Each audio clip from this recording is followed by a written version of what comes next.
Qual a melhor forma de você manter o controle? Eleger um inimigo comum. De 2019 até 2022, o inimigo sempre foi Bolsonaro. Era o STF e parte do Congresso, grande parte do Congresso, contra Bolsonaro. Bolsonaro era o inimigo, aquele que poderia ameaçar a democracia e acabar com o regime que se estava estabelecido no Brasil há décadas. Ou seja, agora Bolsonaro podia acabar com tudo. Virou o jogo. Conseguiram o que eles queriam. Bolsonaro perdeu. Afinal, era só tirar o Bozo. Pois é. Agora, precisaram de eleger um novo inimigo. E o inimigo não é mais do executivo. Agora, o inimigo virou. O inimigo agora é do legislativo. Vai ter uma live do José Genuíno, do Breno Altman, aquele jornalista que está sendo, inclusive, processado por antissemitismo aí. Lira confronta Lula e se proclama o primeiro-ministro. Para eles, agora, Lira é a personificação daquilo que não pode existir. Afinal, agora ele não cedeu do jeito que o Lula queria e o Lira quer mais. E por isso ele é o risco para a democracia brasileira. Até o Estadão entrou nessa. Lira e aliados usam erros do governo e do STF para adotar ameaça permanente e amplificação das tensões como arma de negociação e justificativa para confronto de poderes. Lira está ameaçando, ele é a ameaça agora. A politização do Supremo é um desvio de rota a corrigir. A vocação lulopetista para tentar converter os demais poderes em extensão do governo do partido é outra chaga a combater. São disfuncionalidades que desvirtuam o funcionamento da democracia. Nenhuma delas, no entanto, será resolvido com outra disfuncionalidade, ou seja, com o Arthur Lira não entrando na dança das cadeiras do Lula. Mas o problema agora é o Congresso inteiro, não é só o Lira, que é a grande ameaça, é o Pacheco também. Parece que o Pacheco resolveu sair da inércia. Coluna do Cláudio Humberto, Diário do Poder, Senado vai enquadrar STF com mandato e contenção. A cara feia e a caçada a parlamentares não parecem ter assustado o presidente do Senado, Rodrigo Pacheco, que, com a elegância habitual, confirmou essa segunda-feira que estão a caminho medidas como limitações das decisões monocráticas e mandato para o Tribunal Federal, o Supremo Tribunal Federal. Ou seja, será que, enfim, o Pacheco e o Lira entenderam o seguinte: vão destruir a gente. Vão eliminar de uma maneira que, se não for totalmente alinhado com o governo do PT, se não for alguém de dentro do governo do PT, ninguém vai servir para presidir a Câmara e o Senado. E aí, eles mesmos já estão com medo de que vai ter uma ajudinha do STF para eleger o próximo presidente da Câmara e do Senado. E não vai ser quem o Lira e o Pacheco quer, vai ser quem o PT quer. Matéria da Revista Oeste, Pacheco: proteger os mandatos parlamentares é proteger as liberdades. O discurso do Pacheco mudou. O presidente do Senado Federal e do Congresso Nacional, Rodrigo Pacheco, defendeu nesta segunda-feira o fortalecimento da autonomia parlamentar durante o seu discurso na abertura do ano legislativo da Casa. Ele falou sobre o tema durante a sessão que marcou o início do ano legislativo. Abre aspas. Proteger os mandatos parlamentares é proteger as liberdades, diz Pacheco. Liberdade de consciência, liberdade religiosa, liberdade de imprensa, proteger a tão necessária liberdade de expressão, que não se confunde com liberdade de agressão. A declaração do presidente do Congresso acontece depois da Polícia Federal deflagrar duas operações em gabinetes de deputados federais: Carlos Jordi, que é do PL do Rio de Janeiro, líder da oposição, e Alexandre Ramalho, que é o PL do Rio de Janeiro também. Até o momento, Pacheco não comentou publicamente as operações, mas trocou farpas nas redes sociais com o presidente Valdemar da Costa Neto. Enfim, a grande questão aqui não é que o Pacheco está preocupado com o que está acontecendo com os parlamentares, com os deputados ou com os senadores, não. É que os próprios senadores, não estão muito satisfeitos não, e falaram: Pacheco, é o seguinte, ou você toma uma postura para proteger a gente, ou daqui a pouco vai estar chegando na gente. Ou a gente vira cachorrinho deles e faz tudo que eles querem, ou o jogo vai virar para a gente. Então, ou você toma postura, ou a gente não vai apoiar você, vai apoiar alguém que tenha coragem de nos proteger, porque a gente sabe que daqui para ali, para começar a caçar mandatos aí, reduzir os poderes, dissolver aí esse parlamento. Então, vamos tomar atitude. E parece que pela primeira vez o discurso de Lira e Pacheco começaram alinhados no início da abertura do ano legislativo. E aí a hipocrisia de jornais, como a gente pode citar inclusive a própria Globo, é gigantesco, é assustador.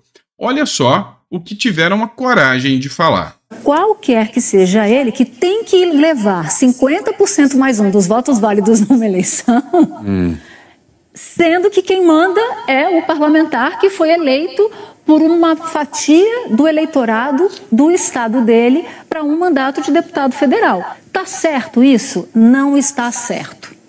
Quando a população elege, num regime presidencialista, um presidente da República, está dizendo o seguinte: olha, negocie lá com o Congresso Nacional, mas a gente quer que você aprove essa agenda que você está me prometendo na urna. É por isso que eu estou votando em você. O Lula pode chegar para o eleitorado brasileiro e dizer assim: então, eu tentei, mas agora vocês vão ter que passar no guichê do Arthur Lira? Não, porque o Arthur Lira não é o primeiro-ministro. Não é o primeiro-ministro.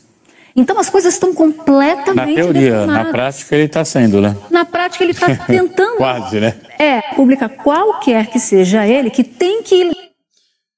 Pois é. Vamos lá. Opa. E a época do Bozo, vocês lembram disso? Vocês falavam que ele era uma ameaça à democracia e que ele não podia ter autonomia nenhuma, que tinha que ser tudo o Congresso e o STF que mandassem todas as regras ali. Porque o tal do Bozo ali não podia. Agora mudou o discurso?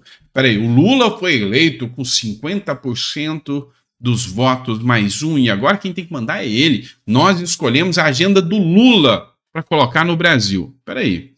E o Bolsonaro não foi eleito com muito mais do que isso na eleição de 2018, mas aí não podia ser o Bolsonaro que colocaria a agenda dele. A agenda de liberar armas é uma agenda genocida. A agenda de pregar pelas liberdades é uma agenda autoritária. Como assim? Isso mostra uma hipocrisia sem tamanho. Aqui eles estão falando abertamente. O Lira é uma ameaça para o Lula porque eles querem a ideologia do Lula. E a imprensa? A imprensa abrindo o jogo descaradamente. Olha só, Thales Faria, do UOL. Para mim, o maior jornal esquerdista do Brasil hoje é o UOL. É hora de nós, da imprensa, pensarmos se devemos cobrir Bolsonaro. A imprensa brasileira deveria refletir se vale a pena continuar cobrindo Jair Bolsonaro, que mantém a estética mambebe ao instalar um cercadinho em sua casa de praia em Angra dos Reis. Pois é, está virando ponto turístico a casa do Bolsonaro em Angra dos Reis. Pois é, meu amigo, vamos falar o seguinte. Vocês da imprensa realmente estão mais preocupados com o Bolsonaro do que com o Lula. Sabe por quê? Lula não tem projeto de governo. O Lula só fala besteira quando abre a boca. E aí, vocês não querem colocar isso. Vocês não querem estar focando nisso. Ou, senão, vocês iam estar elogiando o tempo todo as manobras maravilhosas que o governo Lula estaria fazendo para melhorar a economia do brasileiro. Aí, você tem duas opções. Vamos fazer o seguinte. Vamos fazer igual o Poder 360, o antagonista, e vamos noticiar que os investimentos diretos no Brasil caíram 17%? Não. Vamos falar que o Bolsonaro importunou uma baleia. Já sei. Vamos fazer melhor. Vamos falar do rombo gigantesco de 230 bilhões que o governo Lula gerou para o Brasil. Uma coisa assim, tão grave ou mais grave do que o período da pandemia? Não. Vamos falar da ação do Alexandre de Moraes que mandou fazer busca e apreensão no Carlos Bolsonaro. Afinal, a imprensa tem que falar do Bolsonaro. Afinal, o Lula não tem o que fazer para vocês falarem dele. É a fala da moça que toca tambor? É isso que vocês querem defender? Ou as falas do Lula de que Israel é genocida e que o Hamas é gente bonzinho? Resistência. Tá de brincadeira. Então vocês da imprensa não venham com esse discurso que vocês não estão fazendo nenhum favor para o Bolsonaro, não. Na realidade dos fatos, é porque vocês não têm como continuar passando pano para o Lula. Vamos lá. Outra matéria que eu preciso tratar com vocês. Vamos mudar de assunto aqui, senão eu vou ser processado. Bora lá. Terra Brasil. Agricultores franceses estão protestando contra novas regulamentações. Vou tirar o áudio aqui, tá, pessoal? Contra novas regulamentações. Olha o que eles estão fazendo. Estão jogando aqui esterco em tudo quanto é casa pública lá, ou seja, prefeitura, tudo quanto é coisa, estão jogando esterco, estão fazendo protestos, estão fazendo aí barricadas, paradas, e está durando desde janeiro. E já está começando a faltar comida ali na região da França e da Europa. Não é só a França, não, é a Europa inteira que está nessa, mas os franceses estão mais aguerridos para derrubar o sistema. Eles já não suportam mais esse sistema e essa agenda woke ambientalista. A pilha deles é a agenda ambientalista que vem prejudicando a produção deles. Ou seja, o governo, quando ele quer atrapalhar o agronegócio, ele é um verdadeiro câncer. Acontece que os brasileiros estão começando a pôr aqui, sabe, as asinhas de fora e estão vendo o que está acontecendo na Europa e estão vendo que a possibilidade pode acontecer aqui também. Assiste esse vídeo aqui comigo. O agronegócio lá fora, na Europa, está revoltado. Tu é contra o agronegócio. Dá uma escutada no que eu vou te falar aqui. Estou numa plantação de arroz. A saca de 60 quilos de arroz desta plantação, se tudo der certo, se o tempo ajudar, se tudo der certo, vai sair a R$120 a saca. R$2 o quilo. Os 5 quilos que tu compra aí, R$10. Sai daqui. Quando chega aí para te comprar, tá R$25, 30, 40, varia de região. Tu ganha um salário mínimo.